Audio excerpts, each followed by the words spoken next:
वैसे भोजन तो बहुत स्वादिष्ट बनाती हो सुलोचना, और इस भोजन को पाकर मैं तृप्त हो जाता हूँ। लेकिन मेरे मन में एक प्रश्न रहता है, क्या उसका उत्तर दे सकती हो तुम सुलोचना? हाँ, बताइए ना, कौन सा प्रश्न के बारे में बात कर रहे हैं? अरे, मेरे मन में एक प्रश्न रहता है। सभी व्यक्तियों का कहना है कि वह अपने-अपने भाग्य का खाते हैं। हाँ, खाते तो हैं, सच बात है ये।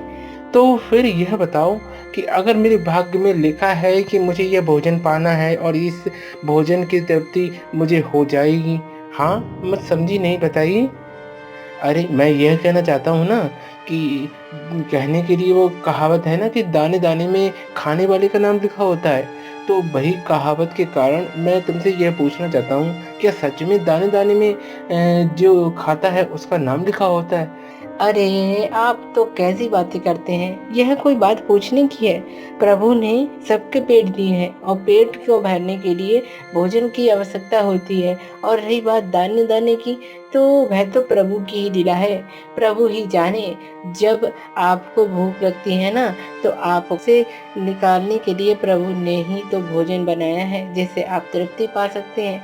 हाँ, कहने के लिए तो सही है, लेकिन सुलोचना, मैं तुमसे एक बात कहना चाहता हूँ। अगर सच में ही दाने-दाने में खाने वाले का नाम लिखा होता है, तो आज से मैं यह प्रण करता हूँ कि आज से मैं भोजन, अन्न और जल नहीं पीऊँगा। और तुम मुझसे तनिक सा भी यह मत कहना कि आपने भोजन पानी किया, नहीं किया। मैं देखना चाहता हूँ कि क्या सच में ऐसा होना संभव है कि दाने-दाने में खाने वाले का नाम लिखा हुआ है? अरे आप हठ ना कीजिए स्वामी, आप भूखे रहेंगे ना तो तृप्त नहीं हो पाएँगे। और वैसे भी किसने कहा है कि भूखे रहना है? वह तो प्रभु की लीला है और प्रभु ही जाने। और आपको ऐसे कठिन प्रण नहीं करने चाहिए। हाँ, कठिन प्रण नहीं करने चाहिए, लेकिन मैंने जो ठान लिया है, ठान लिया है। मैं एक पुरुष हूँ और पुरुष मैं भी एक क्षत्रिय हूँ, इसलिए मैंने जो ठान लिया, सो ठान लिया है। इसलिए अब तुम मुझसे अन्न जल के विषय में ना पूछना। ऐसा कहते हुए मदन ने बार-बार सुलोचना से कहा। सुलोचना बार-बार कहती, लेकिन मदन ना मानता। तब कई दिन बीतने के पश्चात मदन अब भोजन के कारण दुबला-पतला होने लगा, जिसके खातिर सुलोचना ने कहा, ए जी, अगर आप भोजन अन्न जल त्याग देंगे तो आप कैसे रहेंगे? आप भोजन कर लीजिए, आप ऐसा प्रण छोड़ दीजिए। अरे! ऐसा प्रण? मैंने प्रण ले लिया है कि अगर प्रभु चाहते हैं कि मुझे मेरे पेट में अन्न जाए, तो वह खुद ही आकर खिलाएँ, तभी मैं खाऊँगा, अन्यथा नहीं खाऊँगा। और वैसे भी तुम रोज़-रोज़ मुझसे यह कहती हो, खाओ, खाओ, चाहे मर जाऊँगा, लेकिन यह प्रण नहीं छोड़ूँगा। अरे! आप ऐसा हठ कर रहे हैं, ये ठीक नहीं है, स्वास्थ्य के लिए हानिकारक हो सकता है।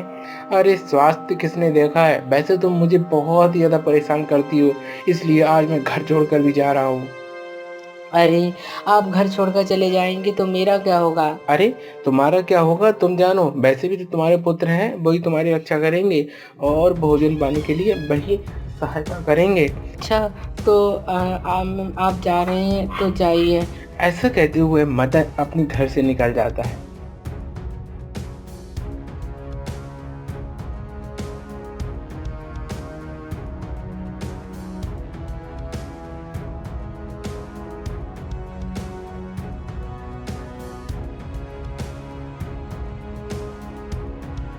मदन घर से निकलकर सोचने लगता है कि अब मैं घर से बाहर निकल तो आया हूँ, लेकिन जाऊँगा कहाँ? तब उसने देखा कि एक वृक्ष है और वह वृक्ष के ऊपर चढ़कर वहीं बैठ गया। वहाँ पर बैठने के पश्चात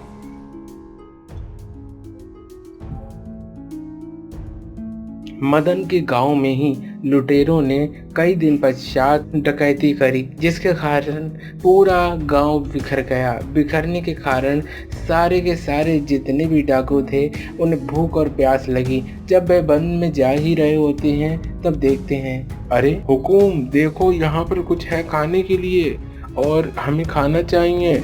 हाँ, बताओ क्या बता रहे हो? मालिक, देखिए ना, यहाँ पर कुछ खाने के लिए रखा हुआ है। हाँ, देखता हूँ। अरे, यह तो कोई पदार्थ लगता है भोजन के लिए। लगता है ना, हमारे आने से पहले किसी ने इस भोजन को छोड़कर भाग गया था, इसलिए मुझे लगता है कि इसे खाने के लिए हमें बैठना चाहिए। वैसे भी पेट में चूहे कूद रहे हैं। अरे हाँ, चूहे कूद तो रहे हैं, लेकिन खाऊंगा कैसे, यह तो बताओ। हाँ, खाइए खाइए, हुकुम सुनिए, इसे मत खाइए, क्योंकि अगर आप इसे खाएंगे, इसमें कुछ विषैला पदार्थ मिला हुआ, तो आप तो हमारे सरदार हैं, और सरदार नहीं रहेगा तो हमारी डकैती कैसी होगी। अरे हाँ, तो इसके लिए तुम्हें किसी पर परीक्षण करना चाहिए। जाओ पूरे वन में ढूंढ कर आओ और देखो कहीं पर कोई व्यक्ति बैठा हुआ है या कोई जीव जंतु बैठा हुआ है, उसे लेकर आओ यहाँ पर।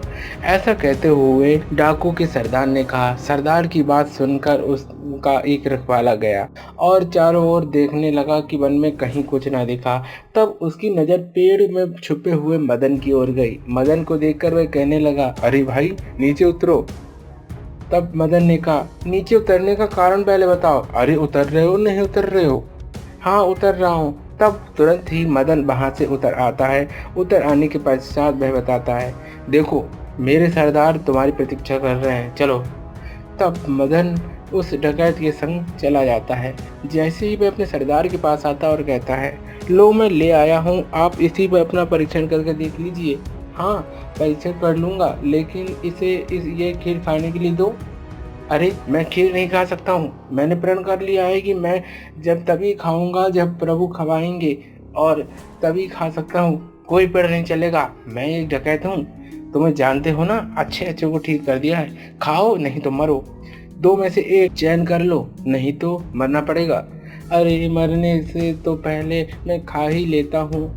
जैसे ही मदन ने खीर खाई और खीर खाने के पश्चात उस डकैत के सरदार ने देखा कि यह खीर खाने पर कुछ नहीं हो रहा है इस व्यक्ति को, तो क्यों ना हम ही लोग खा ले। तब सारे सरदार के जितने भी लोग थे उन्होंने वह खीर खाई और वहाँ से वे चले गए। मदन अब तो बार बार यही रोते हुए कहने लगा, सच में प्रभु प्रभु, सच में आप ठीक कहते हैं कि दाने दाने में खाने वाले का नाम लिखा हुआ है। देखो ना, मैं तो घर छोड़कर चला आया था, लेकिन देखो प्रभु आपने ऐसी कृपा की कि मुझे डकैतों के खातिर जबरन मुझे भोजन करना पड़ा। यह तो आपकी ही कृपा है। ऐसा कहते हुए मदन बार बार सोचता जाता है और अपने घर की ओर बढ़ जाता है।